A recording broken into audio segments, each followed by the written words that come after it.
A record 142,000 millionaires are on the move this year, marking the largest wealth migration in modern history.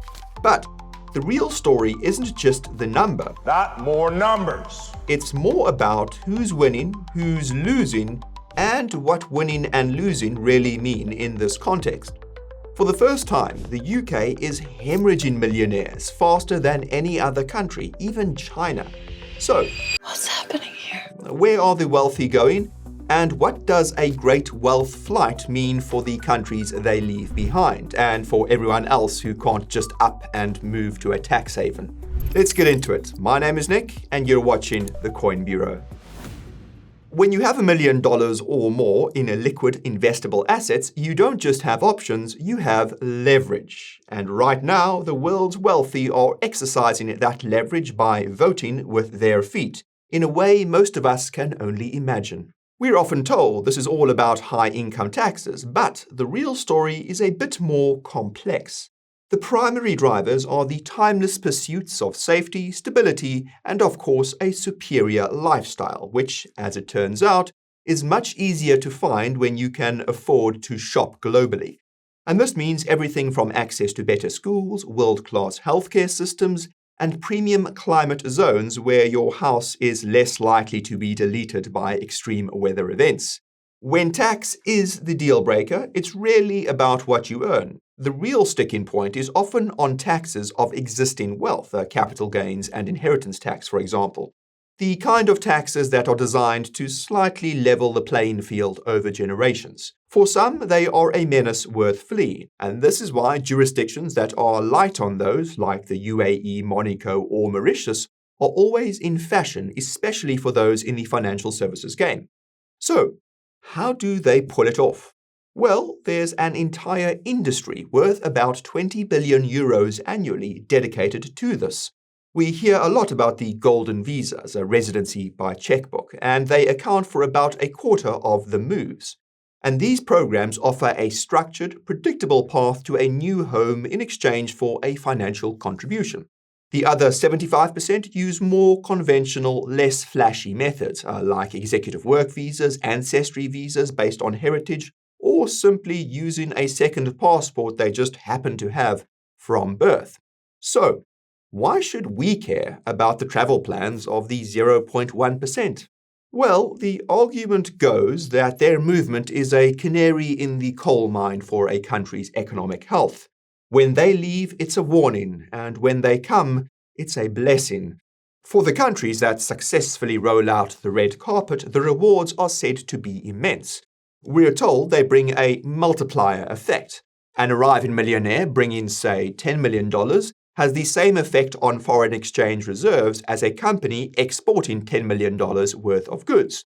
This year, the UAE is set to gain an estimated $63 billion in new private wealth. The US, a cool $43.7 billion. Around 15% of these shiny immigrants are entrepreneurs, and that number jumps to over 60% for the super-rich centimillionaires and billionaires. They start businesses, create high-value jobs, and drive up prices in things like luxury real estate, fine dining, and wealth management services, which is great news if you happen to own luxury real estate or a wealth management firm. And for the countries they leave behind, it's a capital drain, a brain drain, a mortal wound to the nation's prestige. The departure of the rich is presented as a dire warning to any government thinking of, say, closing a tax loophole or asking the wealthy to pay their fair share. The UK's projected outflow this year represents about $92 billion in liquid assets walking out the door. A sustained exodus sends a powerful signal to the rest of the world that a country is going to the dogs and not safe or a profitable place to park your capital. It's a powerful negotiating tactic played out on a global scale. Now, some would say that this narrative of mass exodus is a little overblown. Groups like the Tax Justice Network argue the numbers, while growing, are a tiny fraction of the total millionaire population.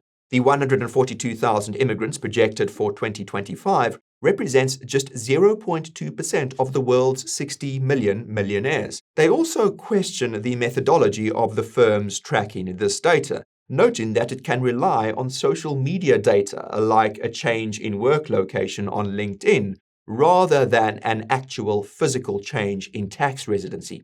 They suggest the whole phenomenon is confected by an industry that profits from selling golden passports and advising the super rich on how to avoid the rules that apply to everyone else. But the narrative power of these moves is undeniable, and their political impact is very real. So let's look at the global scorecard for 2025.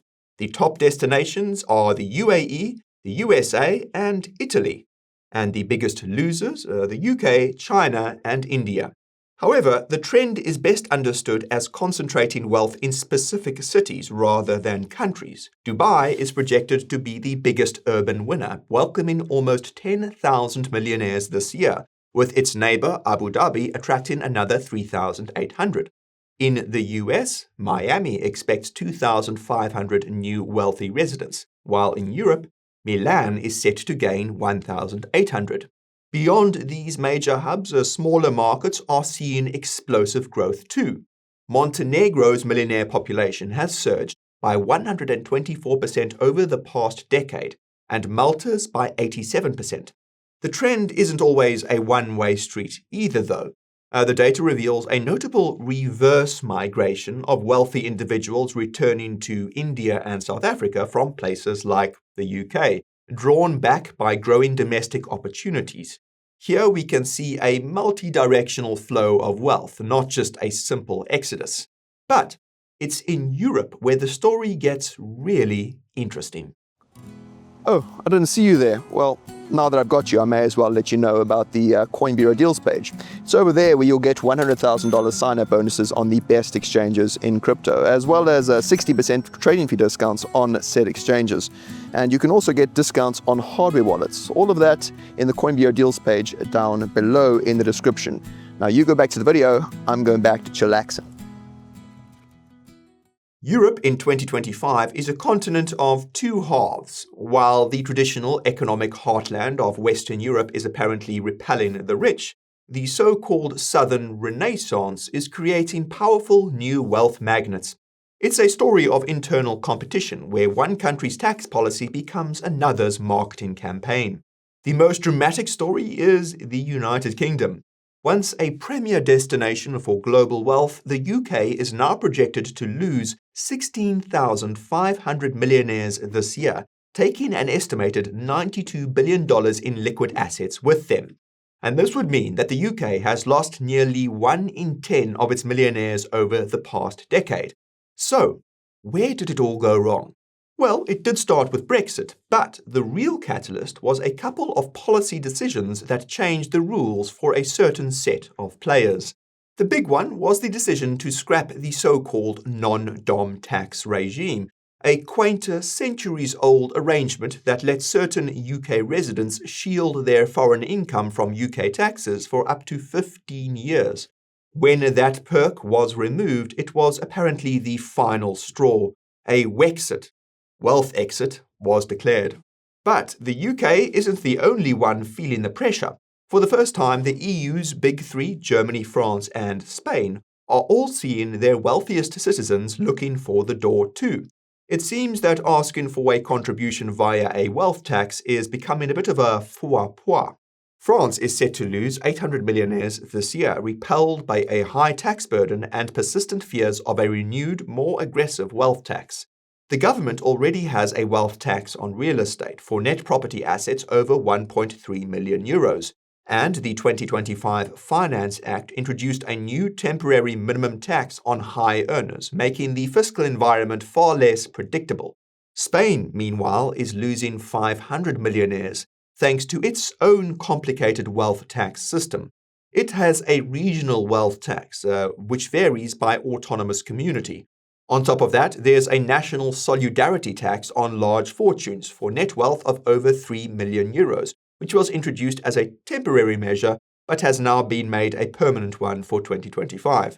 And this double-layered system is creating enough confusion and cost to push people out. And Germany is losing 400 millionaires. Its economy is stagnating, with GDP growth forecast to be at or near zero.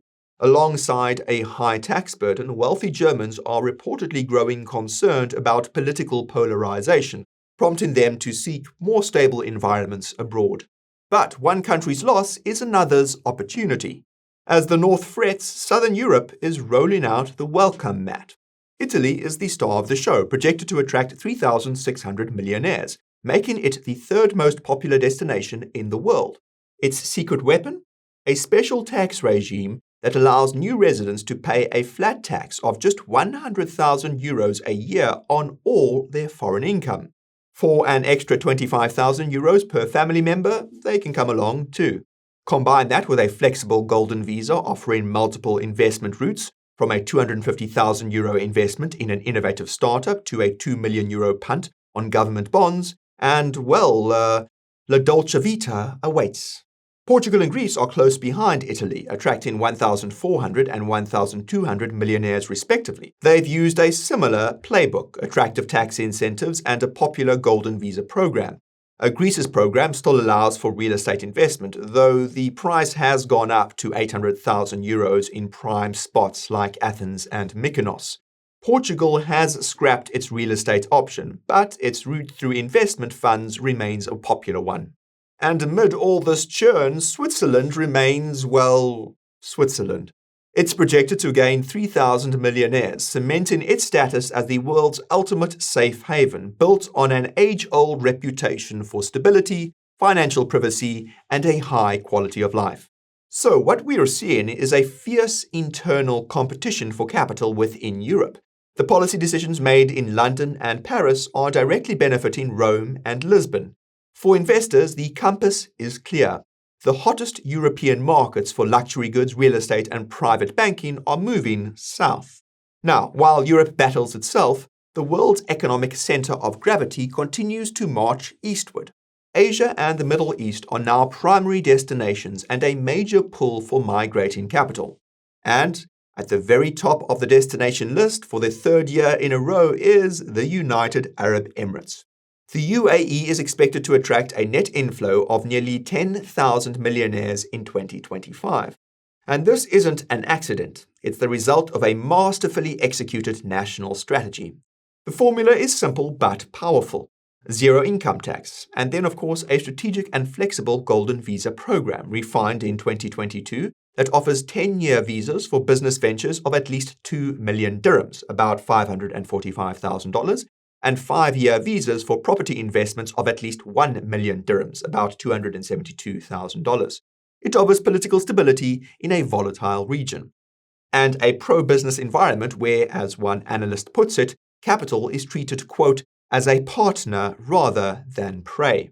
The UAE has even evolved its visa program beyond pure investment to actively recruit talent in strategic sectors like AI, digital media, and climate tech, showing a sophisticated understanding of how to build a modern economy.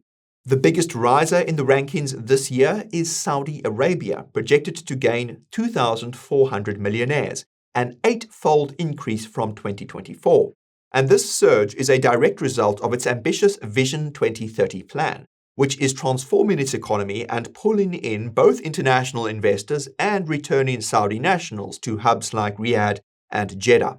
But the same continent is also the source of the world's biggest outflows. For years, China has been the largest exporter of millionaires. And this year, it's number 2, with a projected loss of 7,800 of its 6.2 million millionaires. As for why they might want to leave, well, it probably has something to do with China's unusual social structure, where millionaires are left out in the cold while the state brazenly panders to the working masses. India comes third on the loser list, with 3,500 of its millionaires set to up sticks.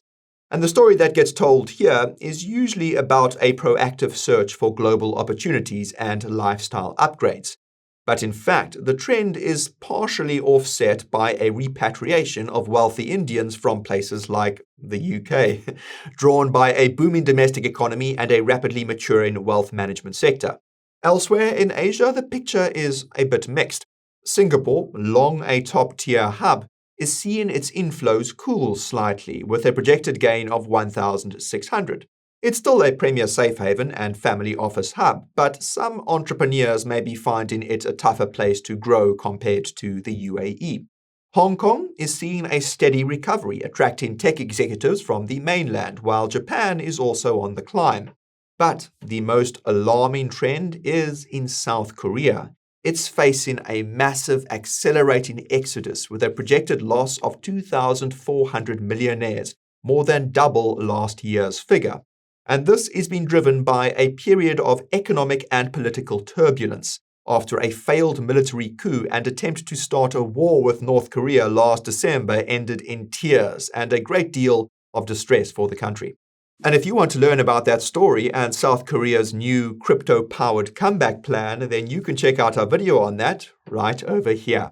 Now, the story in the Americas is something of a paradox, especially when you look at the United States. The US continues to be a huge millionaire magnet, landing it in second place with a projected net inflow of 7,500 millionaires this year. Deep capital markets and a highly developed entrepreneurial ecosystem attract wealthy immigrants, who often come through on the EB-5 investor visa, which offers a green card for an $800,000 investment that creates, in theory, at least 10 US jobs. But here's the twist. While foreign millionaires are flocking in, affluent Americans are looking for a way out. In the first quarter of 2025, Americans were the single largest group applying for alternative residence and citizenship programs worldwide.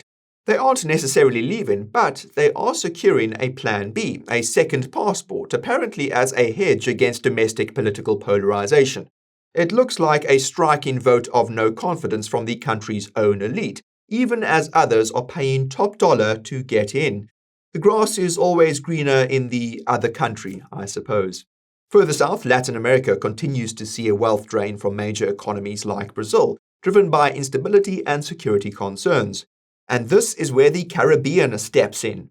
For a donation of a couple $100,000, you can become a citizen of St. Kitts or Grenada. It's a straightforward transaction, turning citizenship into a commodity. So what about the old guard? The traditional Anglosphere destinations, Australia, New Zealand, Canada, are all seeing their lowest millionaire inflows on record. Perhaps they're simply becoming less competitive, or less willing to offer the more generous terms in the global race to the bottom for mobile capital. Meanwhile, Africa presents a familiar story, a wealth drain from its largest economies, and in their place, new havens like Mauritius are rising, successfully positioning themselves by offering the same low-tax, business-friendly packages that are winning elsewhere. So, should countries like the UK be panicking about this exodus? Well, the firms that sell golden passports would certainly have you believe so. But let's put it into perspective. The 16,500 millionaires projected to leave the UK represents just over 0.5% of the country's total millionaire population. That sounds more like a rounding error than a massive evacuation. And the idea that their departure is a catastrophe for the countries rests on the assumption that they are paying a huge share of taxes to begin with. That's optimistic. As we've seen, the ultra-wealthy are masters of tax efficiency. Thanks to a system that privileges wealth over work, their effective tax rates are often surprisingly low. For example, one White House study found the 400 wealthiest US families paid an average effective tax rate of just 8.2% when their full income, including unrealized gains from assets, was counted. So, while their spending in high-end shops might be missed, the hit to the national treasury may not be a mortal wound that the headlines would suggest. And this brings us to the real takeaway.